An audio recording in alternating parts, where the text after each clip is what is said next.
people that built our country are here.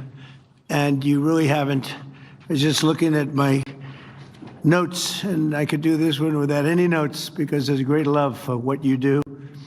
And I think you haven't been treated well for many years, but you're making up for it now. You're really making up for it now. So it's an honor, and I'm delighted to be here at the Department of State to announce some of the largest ever investments in American mining. A great thing mining is. We're putting our miners back to work, and we're reclaiming America's rightful place as the minerals superpower of the world, which is what we are. People just didn't know that for a while. I want to thank our great Secretary of State, Marco Rubio, for hosting us. It's a beautiful building, but you know, I look at the president's allowed to remove things from any building. And I'm liking the chandeliers. I like those Corinthian columns, but I don't know, cutting them out would be not good. Those are beautiful columns, but I'm allowed to do it. Every once in a while, I'll come in here and grab a painting and put it at the Oval Office, right? But not too much. But I want to thank Marco. I want to thank Secretary of Interior Doug Burgum, who's done a fantastic job. Secretary of Commerce Howard Lutnick, likewise, and as well as Executive Director of the National Energy Dominance Council, Jared Agan. Thank you, Jared. And thank you all. I love that, the Dominance Council. I've never heard that one before. That's a hell of a name. Where's Jared? Where's Jared? Right there. Hi, Jared. I like that. Did you make up that? Did you come up with that? That's all you, sir. You came up with that one. I think it's pretty good. Thanks as well to the leaders of many of America's great mining companies who are here and educational institutions are also joining us today. 250 years ago, America won our political independence in the Revolutionary War. In my first term, we secured our energy independence, and now in my second term, we're achieving our economic independence, ensuring that America is never again reliant on hostile foreign nations for the resources our country needs to dominate in the future. And we have plenty of those resources. Critical minerals are the raw materials of American strength that power everything from advanced weaponry to automobiles. And we want these essential products to be mined, refined, and made right here in the USA. With the American skill and American hands, we have better skill and we have better hands than anybody in the world. For decades, politicians let other countries steal our mines and mining jobs. They'd close up mines. They'd buy a mine and close it because it was good for them and put American producers out of business. The United States lost more than 3,400 mines. Oh, can you imagine? 3,400. I thought they were going to say miners or jobs. It's mines. 3,400 mines over the past 3 decades. That's sad. But now they're coming back, and they're coming back faster. Many of those mines are being reopened, and a lot of new mines are being built. Over the past 18 months, our administration has signed or approved more than 160 minerals deals worth nearly $40 billion. And today, the United States is opening up new mines at the fastest pace since the 1950s. Nobody's seen anything like it. And that goes for auto plants, too, and AI, and so many other kinds of plants. We have 9, think of this, we have, in a short period of time, a year and a half, and it's the numbers are for the first 12 months, actually, but figure a year and a half, we have $19.2 trillion being invested. The previous administration had much less than $1 trillion in 4 years. We have 19.2 in actually 12 months, but we'll add something to it. So it's now going to be over $20 trillion. And by the way, no country ever in history has done anywhere near that number. We're 5 to 6 times higher than certain of our competitors from very successful competitors, but we're much higher. Nobody's seen what's happening today in our country. Nobody has seen anything like it. And hopefully you'll see it again, but only for us.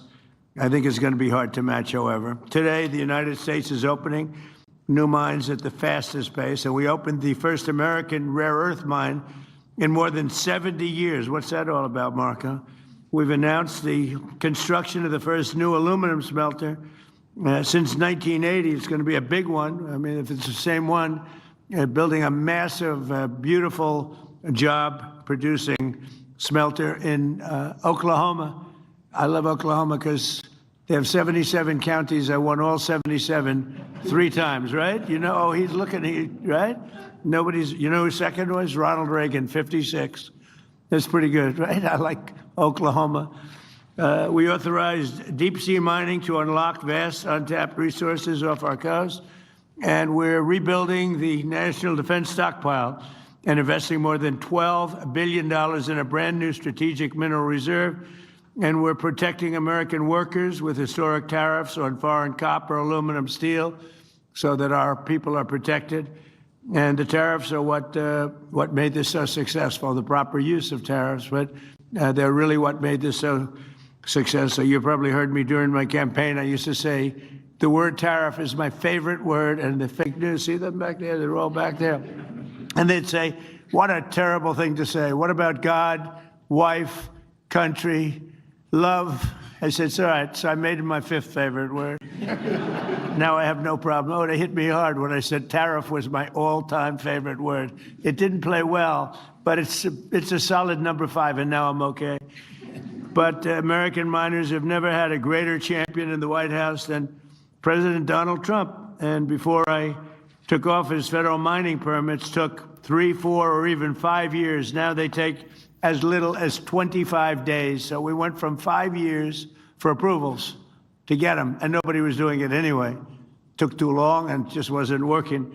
So now we go from 5 years to 25 days for approval. Under the Great Big Beautiful Bill, we secured an unprecedented $100 billion to underwrite critical investments in our mineral supply. And for the first time ever, we are even making direct equity investments in critical mineral production. Last July, the Department of War took a $400 million stake in MP Materials, which is already worth nearly $1.2 billion. It's gone up greatly in value. I did one of those too, but not quite in the same business. Intel, we had a problem with Intel, and we settled the problem. They gave us 10% of the company. That was worth $12 billion. And since we had the company, you've probably been watching, the stock has gone up many, many times, just about number 1. And we made $82 billion. Do I get credit for that? No. Did anybody say, great job? And by the way, it's for the country. It's not for me. It's for the country. I have to be very plain about that.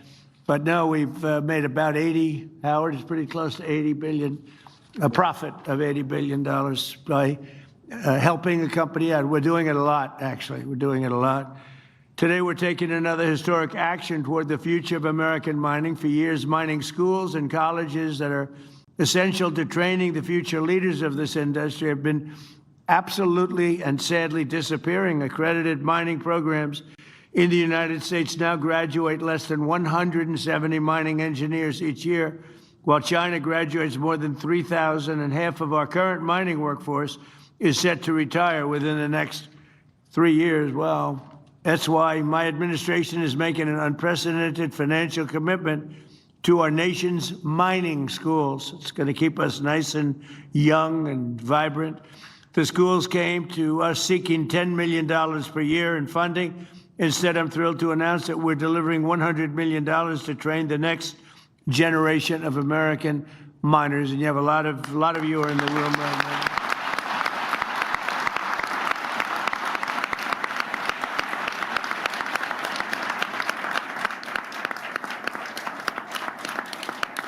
And, you know, I'm not doing that because I'm a nice person. I'm doing that because it's great for the country. It's great for the country, and it also helps a lot of people. And they want to mine. You know, I've seen it, and we had a little campaign against somebody named Hillary Clinton, and she wanted the miners of West Virginia to learn how to make chips, little tiny chips with their big, strong hands. And they were not, I won by 55 points. They were not thrilled. They didn't want to be doing, they wanted to be in the mines. That's what they want to do. They don't want to do anything else. I remember that. It was so unbelievable. It was very, very good for me. I tell you what, she didn't get that. We did very well with that kind of thinking. But we're also making major grants to the Colorado School of Mines, the South Dakota School of Mines, and the Johns Hopkins RTX Partnership. And together, those grants are worth $81 million. Going to train people, work with people, and we're going to put you right back on the front pages. That's what you have to be. In addition, today, my administration is announcing a series of historic mining projects worth $3 billion, which will create thousands of jobs and promote our economic stability and security. The Department of War's Office of Strategic Capital is signing a massive $1.4 billion loan agreement with Sealand Nanotechnologies to build a series of historic mining projects worth $3 billion, which will create thousands of jobs and promote our economic stability and security. The Department of War's Office of Strategic Capital is signing a massive $1.4 billion loan agreement with Sealand Nanotechnologies to build a next-generation battery facility in Washington State using what we have right under our feet.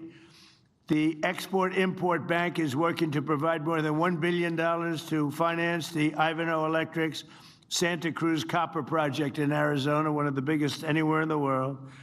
The Ex-Im Bank is launching the Alabama Graphite Project, a $25 million investment, as well as the Fort Cady Integrated Boron Facility in Southern California. And it's going to be something. We broke through the environmental disasters. You had environmental people, look, I'm an environmental person, believe it or not, but you had people that were just stopping it. They were using the environment to stop all of these things. The Department of War is investing $400 million to expand production of scandium, one of the world's most valuable aerospace and defense materials, in Australia. The Department of War is also investing $150 million with Niron Magnetics in Minnesota. Minnesota? Wow. What the hell happened to Minnesota? The governor's totally corrupt, but we won't talk about that now. That's for another day. Corrupt and incompetent, a bad combination. To build rare earth magnets. Magnets, you got to go with magnets. That's a good one. Everybody should go for magnets. Really badly needed. And Global Advanced Metals will build a major new factory in southeastern Pennsylvania to support cutting-edge defense and aerospace systems. Together, we're reawakening the spirit of the gold rush, the prospectors and the great pioneers of this country, people who built the United States of America. And very simply, we're making mining great again, and the United States is doing better than it's ever done, maybe ever done. So I just want to thank you, and I'll now ask Secretary Rubio to say a few words, and then we'll hear from some of the wonderful people we have up here. Secretary Burgum, in this order. Secretary Lutnick, Executive Director of the University of Arizona School of Mining and Engineering and Minerals. Cray Luxbacher, President of Colorado School of Mines. Paul Johnson, CEO of MP Materials. Jim Litinsky, who I know your brother. He's a nice guy, by the way. I assume it's your brother. Where is, right? Yeah. That's right. Andy. Yes. Your brother? Yes. Okay, well, he's a smart guy, and so Thank you. And President of Resolution Copper, Vicky Pesce. So we'll go. I didn't know I was going to have so many people. I'll be here all day. If you could go quickly, I would appreciate it, because we have a war to prosecute, okay? That's my excuse for getting out of here a little bit early. But I've done my thing only in the sense that we're spending hundreds of millions of dollars and even billions of dollars in bringing your industry back. And we need your industry. We're not doing you favors. We're doing ourselves favors. We need your industry. People wouldn't talk about it, but we do indeed. Marco, please. Thank you, Mr. President. Thank you for coming to the State Department. We like this room a lot, too, and obviously, don't look back. There's a painting up here. Just, uh-oh. That's a good one. I'm taking it with me. I shouldn't have said anything. But anyway, Mr. President, thank you for being here. Thank you for your leadership on this topic. It's a challenge we face in this domain that actually goes to the very survival of the country. And thank you for giving it a priority in your presidency. This has been going on for 25 years. We've been walking away from the importance of this, and now we're trying to make up for 25 or 30 years of mistakes under your presidency. So we appreciate your presidency valuing this when other presidents did not. The group of people that are here today represent the whole nation effort that's involved in this. Because at the core of this is our industrial strength, but also our national sovereignty, that we never depend on other countries for things we need to prosper and to defend ourselves as a people. And so you'll see here today, as you've already pointed out, we have leaders not just from government, but from universities, from private industry, from students who are going to be the future of this industry. I wanted to very briefly touch on what the State Department's done. Earlier this year, we had a critical minerals ministerial. We brought in countries from all over the world and announced the creation of something called FORGE, which is an international partnership chaired by us in the United States to leverage public finance and coordinate diplomatic support to secure these supply chains around the world. At that meeting, we signed 11 new critical minerals agreements with countries adding to the ones that already existed. Today, under your administration, we've already signed 27 critical mineral agreements with other countries. We also, under the leadership of someone who needs to be recognized, our Undersecretary Jacob Hellberg. I don't know if Jacob is here, but Jacob's been phenomenal. He came up with something called Pax Silica, and it's an initiative that leads our efforts to partner with the private sector and invest in mining and refining and in processing, as well as the end-use applications of that. There's still a lot of work left to do, but we at the State Department are willing to utilize our unmatched global presence, our presence all over the world to ensure that we're working on this, and we're committed to working with industry, with universities, with all the elements of our national power to bring this about. And so thank you, Mr. President, for prioritizing this, and I think we all look forward to working not just nationally, but with our allies around the world to ensure that we have supply chains that are diversified and reliable, and no country can ever hold this over our head and threaten us in the future. Thank you. Thank you, Marco, very much. Thank you. Doing a fantastic job, too. I will tell you that. Doug? Well, sir, today is a day of gratitude, and we're grateful, first of all, to have a president that understands the importance of this industry and understand that our future depends on restoring American mining. And I'm also grateful that we've got students, educators, and industry leaders together in this room for the first time, we think, in the history that any president has called this group together. So again, thank you all for being here for this historic day. It's true the president has supported American mining more than any other president in history, and it's true that with the announcements made today, he's now supported mining education more than any other president in history, and we owe you a lot for that, Mr. President. We also, when you first took office, you declared an energy emergency, which included critical minerals as part of that. You created the National Energy Dominance Council. We've got some of those partners that are right here, and whether it's Marco with the 27 bilateral agreements, going to 51 countries, whether it's Howard with the trade deals and the investments that are being made, then the National Security Council, David Copley, and everybody working on supply chain, Jared Agan and the NEDC doing all of this work. It's a whole of government approach. You understood that we had to turn the ship around. It took every agency, every working together, and your leadership has driven that. Across Interior, it's included the U.S. Geologic Survey. We've got Andrea Travnik here in the front row, who's the Assistant Secretary for Water and Science, which include that, but getting these things like Geologic Survey back to their core mission, which is mapping. The critical minerals list comes out of the U.S. Geologic Survey. We've expanded that to 60 critical minerals, and for the first time, we've put coal back on that list because that's also such an important part of mining. And as you know, President Trump, everybody in your administration is slashing red tape, accelerating permitting, but permits don't build mines, people do. And that's why the investments that are made today related to reimagining the workforce and supporting these institutions are so great. America, it's estimated, graduates more than 30,000 lawyers every year, but you heard the president say less than 200 mining and metallurgical degree students. That has to change with a $100 million historic investment and the other investments announced today. The anticipation and the challenge to those 14 schools that are all here today is to double or triple the number of graduates in the next 2 years. And again, President Trump, even though that those are all amazing things, the most important thing that you've done is you've restored America's belief that we can do big, bold, hard things again.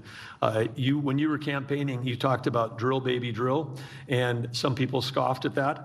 But under that vision of energy abundance, America now, #1 oil producer, #1 natural gas producer, #1 LNG exporter, all of that in 18 months. This industry is poised to do the exactly same thing, to revive itself and become a world leader. And it's going to be powered by the next generation of American entrepreneurs, engineers, geologists, and skilled miners.